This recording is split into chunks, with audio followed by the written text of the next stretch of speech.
Selamat malam, salam sejahtera. Terima kasih karena bersama dengan saya di Nazilin Unity Channel. Malam ini masih bercakap tentang Tun Mahathir Mohamad. Direct to the point saja kita malam ini, saudara. Puad Zarkasi, pemimpin UMNO yang antara paling lantang bercakap tentang isu semasa pada waktu ini, secara terang-terangan mengatakan SPRM perlu segera buka fail lama Tun Mahathir. Persoalan pada malam ini daripada netizen yang bertubi-tubi message kepada kita, yang bertubi-tubi memberikan komen dalam ruangan komen.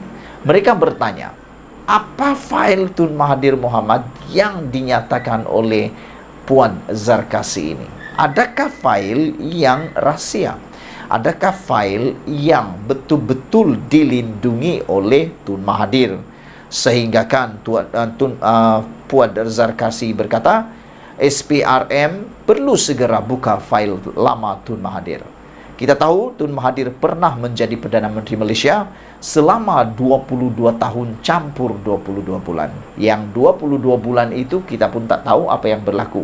Tapi Tun Mahathir mempunyai tempoh yang sangat panjang memerintah Malaysia selama 22 tahun. Jadi apakah fail yang dimaksudkan oleh Puan Zarkasi ini? Itu pertama. Yang kedua, apa kandungan fail lama Tun Mahathir yang dikatakan oleh Puan Zarkasi ini? Nampaknya Puan Zarkasi benar-benar serius untuk memahu supaya SPRM mendedahkan, mengorek, menyiasat apa sebenarnya yang berlaku terhadap Tun Mahathir Mohamad dalam isu membuka fail lama ini. Ahli Majlis Kerja Tertinggi UMNO, MKT UMNO, Dr. Muhammad Puad Zarkasi menggesa Suruhanjaya Pencegahan Rasuah SPRM membuka semula fail lama milik bekas Perdana Menteri Tun Dr. Mahathir Mohamad dan anak-anaknya. Wow, ini memang menarik. Adakah nasib Mahathir akan menjadi lebih teruk selepas ini? Dan yang lebih membuatkan kita tertanya-tanya, adakah Tun Mahathir Mohamad akan menyaman Puan Zarkasi dengan pendedahan ini? Dipetik daripada Sinar Harian. Kerana kalau sebelum ini pendedahan Anwar Ibrahim berkaitan dengan kekayaan Mahathir Mohamad dan anak-anaknya telah menyebabkan Anwar Ibrahim disaman 150 juta oleh Mahathir, adakah kali ini Mahathir pula akan menyaman Puan Zarkasi apabila pendedahan ini dibuat?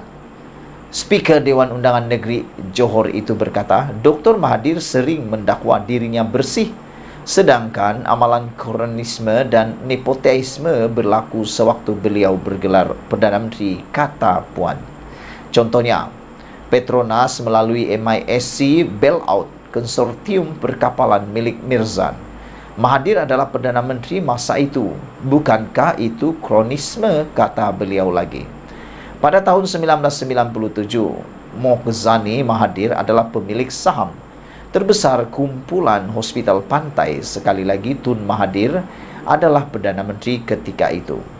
Grup ini menguasai kontrak pembekalan peralatan semua hospital kerajaan, termasuk konsesi Fomema. Mohzani juga pemilik Kencana Group yang mendapat kontrak berbilion ringgit dari Petronas. Dakwah Puad dalam kenyataan dimuat naik di Facebook pada hari ini.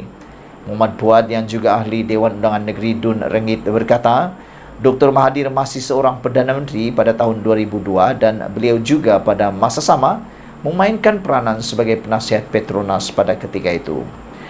Kata Puad lagi, beliau menyeru supaya SPRM kena siasat. Apakah wujud kronisme hingga Kencana Petroleum dapat layanan anak emas?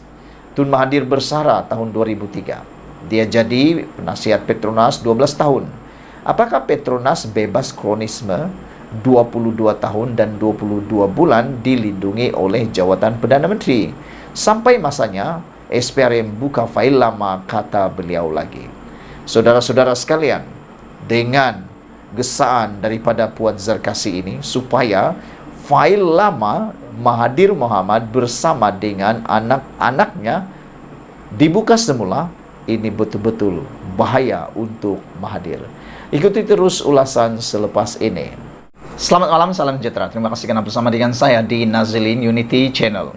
Petang ini saya dikejutkan dengan satu persoalan daripada rakan penganalisis politik. Beliau tanya, betulkah Khairi Jamaluddin sudah masuk bersama dengan Anwar Ibrahim? Mereka bertanya kepada saya melalui beberapa soalan. Mereka tanya, betulkah Khairi Jamaluddin telah berjaya dipancing oleh Anwar Ibrahim? Yang lebih membuatkan saya tak dapat menjawab, terbisu sekejap apabila mereka tanya, betulkah Khairi Jamaluddin akan menyertai parti PKR? Itu pertama. Yang kedua, adakah Khairi Jamaluddin akan membuat parti dan akan menyertai kerajaan perpaduan, kata mereka? Dan adakah Khairi Jamaluddin akan umumkan berita paling maha dahsyat dan maha malang kepada Muhyiddin Yassin apabila beliau tidak akan menyertai parti Bersatu, seterusnya menyertai parti Gabungan Perikatan Nasional? Semua itu timbul gara-gara satu laporan dalam media dipetik dari Malaysia Kini, yaitu apabila Anwar dan KJ benar-benar disahkan bersama dalam satu mesyuarat berkaitan dengan membincangkan ekonomi dan hala tuju ekonomi Malaysia.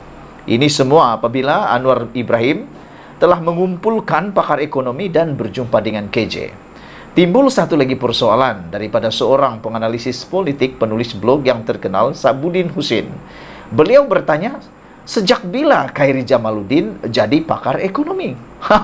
Itu sebabnya mereka tanya, kalau Khairi Jamaluddin bukan pakar ekonomi, Khairi Jamaluddin hanya mungkin pakar dari segi Menteri Kesehatan, sejak bila pula Khairi Jamaluddin berjaya dipanggil untuk menjadi pakar ekonomi? Itu soalan mereka. Daripada itulah mereka mula tanya, mungkinkah sebenarnya itu hanya satu langkah isyarat baru daripada Khairi Jamaluddin dan Anwar Ibrahim bahawa mereka akan mula bekerja sama? Saya fikir itu bukan satu perkara yang mustahil, dan saya kalau ditanya setuju atau dengan perkara itu, saya sangat setuju. Saya menyokong kalau benar-benar Khairi Jamaluddin bersama dengan Anwar Ibrahim, kerana tiada seorang pun antara kita semua yang mungkin berani mengatakan Khairi Jamaluddin tidak berpotensi. Seperti yang kita ketahui, Khairi Jamaluddin adalah pemimpin antara pemimpin generasi muda yang paling berpotensi sekali, dan saya yakin satu-satunya generasi baru yang berani memberitahu dengan jelas dan berani memberitahu secara pribadi dengan tanpa berselindung mahu menjadi Perdana Menteri satu hari nanti. Siapa lagi yang pernah cakap seperti itu? Tak pernah, kan? Tak pernah kita dengar. Syed Saddiq Syed Abdul Rahman pun tak pernah cakap seperti itu. Tapi Khairi Jamaluddin dengan jelas berani mengatakan dia mahu jadi Perdana Menteri. Nah, saudara-saudara sekalian, apa sebenarnya yang tersirat melalui perjumpaan antara Anwar Ibrahim dengan KJ ini?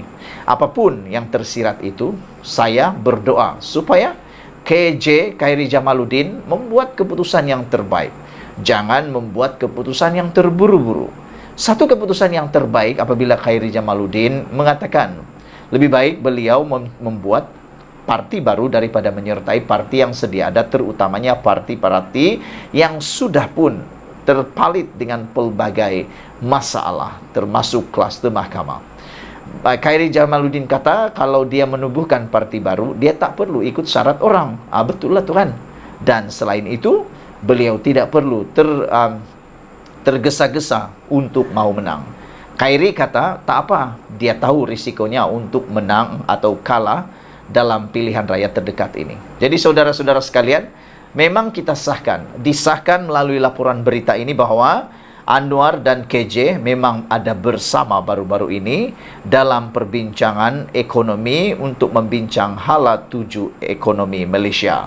Saudara-saudara sekalian, Perdana Menteri Anwar Ibrahim mengadakan perjumpaan dengan bekas Menteri Kesihatan Khairi Jamaluddin, ahli ekonomi serta pakar industri petang tadi untuk membincangkan hala tuju ekonomi negara. Tidak dapat dipastikan peranan yang dimainkan Khairi dalam pertemuan itu.